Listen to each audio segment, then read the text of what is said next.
Hi friends, இன்றைக்கி நம்ம வீட்டில் சிக்கன் அடை செய்ய போகிறோம். அது எப்படி செய்கிறதுன்னு பார்க்கலாம் வாங்க. நான் அடை மிக்ஸு தான் ஃப்ரெண்ட்ஸ் எடுத்திருக்கேன். இது இன்ஸ்டண்ட்டாக சூப்பர் மார்க்கெட்டில் கிடைக்கும். நான் அது 3/4 கப் எடுத்திருக்கேன். உங்களுக்கு எவ்வளோ தேவையோ அந்த அளவு எடுத்துக்கோங்க. அப்புறம் என்ன எடுத்திருக்கேன்னா, ஒரு பல்லாரி வெங்காயத்தை குட்டி குட்டியாக நறுக்கி வச்சுருக்கேன் ஃப்ரெண்ட்ஸ்.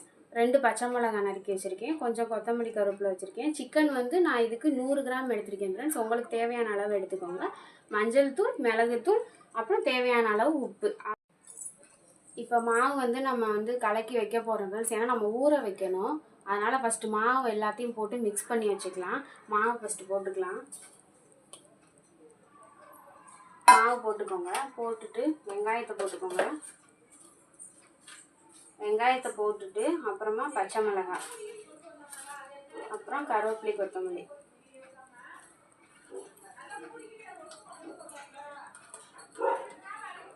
அப்புறம் சிக்கனையும் போட்டுக்கோங்க ஃப்ரெண்ட்ஸ்.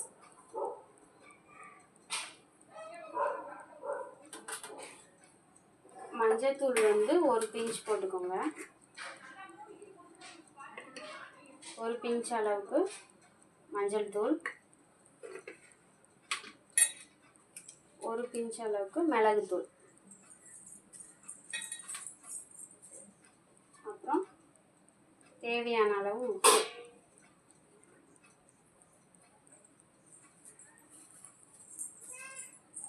இப்போ இது எல்லாத்தையும் ஃபஸ்ட்டு மிக்ஸ் பண்ணுற மாதிரி ஃபஸ்ட்டு மிக்ஸ் பண்ணிக்கோங்க. தண்ணி ஊற்றி அப்புறம் மிக்ஸ் பண்ணிக்கலாம். ஃபஸ்ட்டு சும்மா மிக்ஸ் பண்ணிக்கோங்க. நல்லா வெங்காயத்தை எல்லாத்தையும் நல்லா மிக்ஸ் பண்ணிக்கோங்க ஃப்ரெண்ட்ஸ்.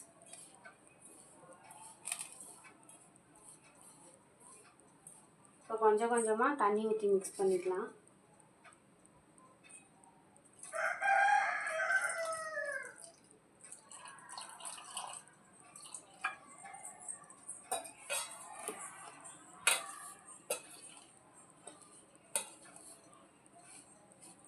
கொஞ்சம் தோசை நம்மளுக்கு ஊற்றுற அந்த கன்சிஸ்டன்சி வர வரைக்கும் தண்ணி மிக்ஸ் பண்ணி நல்லா கரண்டியை வச்சு கலந்துக்கோங்க.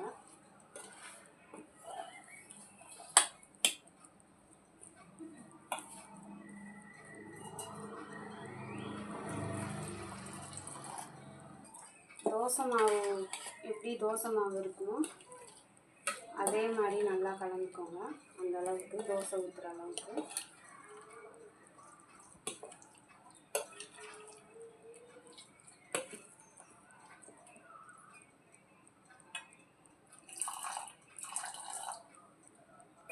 இதில் நீங்கள் எக்ஸ்ட்ரா தயிர் கலக்கன்னா கலந்துக்கலாம் ஃப்ரெண்ட்ஸ். எங்களுக்கு தயிர் எங்களுக்கு கலந்தால் பிடிக்காது. அதனால் நாங்கள் தயிர் கலக்கலை. நீங்கள் தயிர் வேணும்னா இதில் கொஞ்சம் கலந்துக்கிட்டிங்கன்னா கொஞ்சம் டேஸ்ட் நல்லாயிருக்கும்.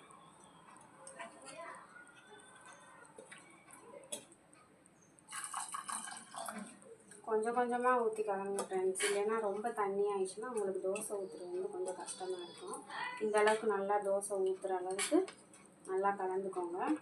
கலந்துட்டு ஒரு 10 நிமிஷம் நல்லா ஊற விட்டுருங்க ஃப்ரெண்ட்ஸ். மூடி வச்சுருங்க. மூடிட்டு 10 நிமிஷம் ஊறட்டும். அதுக்கப்புறமா நம்ம எப்படி தோசை ஊற்றுறது. மாவு நல்லா ஊறிடுச்சு ஃப்ரெண்ட்ஸ்.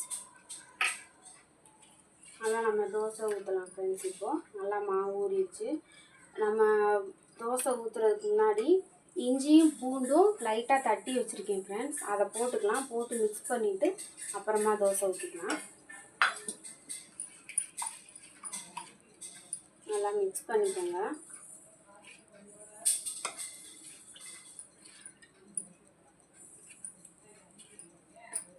நல்லா மிக்ஸ் பண்ணி வச்சு அடுப்பை பற்ற வச்சு தோசை கல் வச்சுக்கோங்க.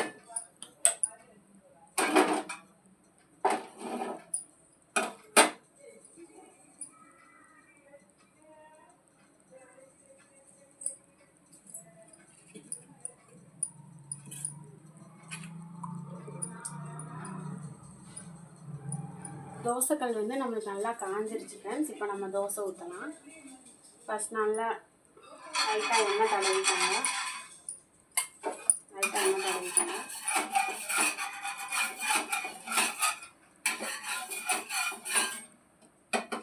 எண்ணெய் தடவிட்டு தோசை ஊற்ற ஆரம்பிச்சிருங்க.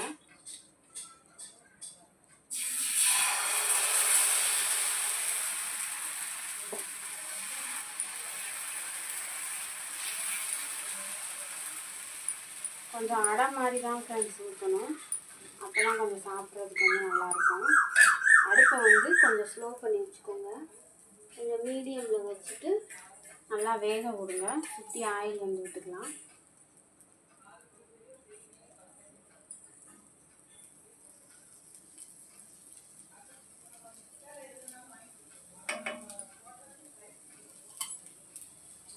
அடை ஒரு சைடு வெந்துருச்சு ஃப்ரெண்ட்ஸ். திருப்பி போட்டுக்கோங்க. திருப்பி போட்டுட்டு இந்த சைடு நல்லா வேக விடுங்க ஃப்ரெண்ட்ஸ். நல்லா மீடியமில் வச்சு நல்லா வேக விட்டிங்கன்னா உங்களுக்கு அந்த சிக்கனு வெங்காயம் எல்லாமே நல்லா சமமாக வெந்து நல்லாயிருக்கும் ஃப்ரெண்ட்ஸ். 2 பக்கமும் நல்லா வெந்துருச்சு ஃப்ரெண்ட்ஸ். நல்லா வெந்துருச்சு பாருங்கள். இந்த அளவுக்கு மேலே வந்து செவந்து வரணும். நல்லா 2 பக்கமும் செவந்து வந்துருச்சு பாருங்கள் ஃப்ரெண்ட்ஸ். நம்மளுக்கு வந்து சுவையான சிக்கன் அடை வந்து ரெடி ஆயிடுச்சு. நீங்கள் இது மாதிரி வீட்டில் வந்து ட்ரை பண்ணிவிட்டு கமெண்டில் வந்து சொல்லுங்கள் எப்படி இருந்துச்சு அப்படின்னு சொல்லிட்டு. எல்லோரும் நம்ம சேனலை மறக்காமல் சப்ஸ்கிரைப் பண்ணுங்கள் ஃப்ரெண்ட்ஸ். லைக் பண்ணுங்கள், ஷேர் பண்ணுங்கள், எங்களுக்கு சப்போர்ட் பண்ணுங்கள்.